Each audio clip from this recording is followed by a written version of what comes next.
Hi friends, welcome back to my channel. Telangana CM Revanth Reddy అన్ని వర్గాలను ఆకట్టుకునే ప్రయత్నం చేస్తున్నారు. బంజారాల ఆరాధ్యుడైన సంత్ సేవాలాల్ మహారాజ్ జయంతిని గ్రాండ్గా సెలబ్రేట్ చేయాలని నిర్ణయించారు. సేవాలాల్ జయంతి సందర్భంగా ఫిబ్రవరి 15న హాలిడేగా ప్రకటించింది. సకల జనులను కలుపుకొని ప్రజాప్రభుత్వం నడుపుతామని చెప్పిన రేవంత్ అదే దారిలో నడిచేందుకు ప్రయత్నాలు చేస్తున్నారు. సేవాలాల్ జయంతి సమయానికి హైదరాబాద్లో ఆయన విగ్రహాన్ని ఏర్పాటు చేసేందుకు రేవంత్ రెడ్డి ప్రభుత్వం ప్రయత్నాలు చేస్తుంది. దీనిపై మంత్రి కోమటిరెడ్డి వెంకటరెడ్డి ఓ ప్రకటన కూడా రిలీజ్ చేశారు. ట్యాంక్ బండి మీద సేవాలాల్ మహారాజ్ విగ్రహం పెడతామని చెప్పారు. మాజీ ఎమ్మెల్సీ రాములు నాయక్ విజ్ఞప్తి మేరకు ప్రభుత్వం స్పందించి ఈ నిర్ణయం తీసుకుంది.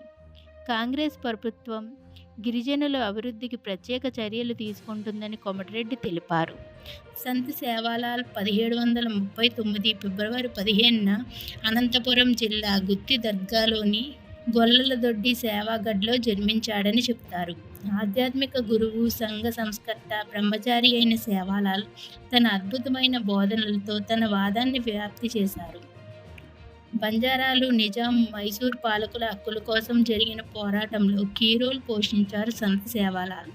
బంజారాలు ఇతర మతాలు, సాంప్రదాయాల్లోకి మారకుండా సేవాలాల్ ప్రయత్నాలు చేసి వారికి ఆరాధ్య దైవంగా చెరగని ముద్ర వేశారు.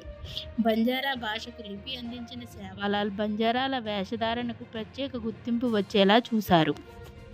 ఈ వీడియో కనుక నచ్చినట్లయితే లైక్ చేయండి, మా ఛానల్ సబ్స్క్రైబ్ చేసుకోండి. Thank you for watching.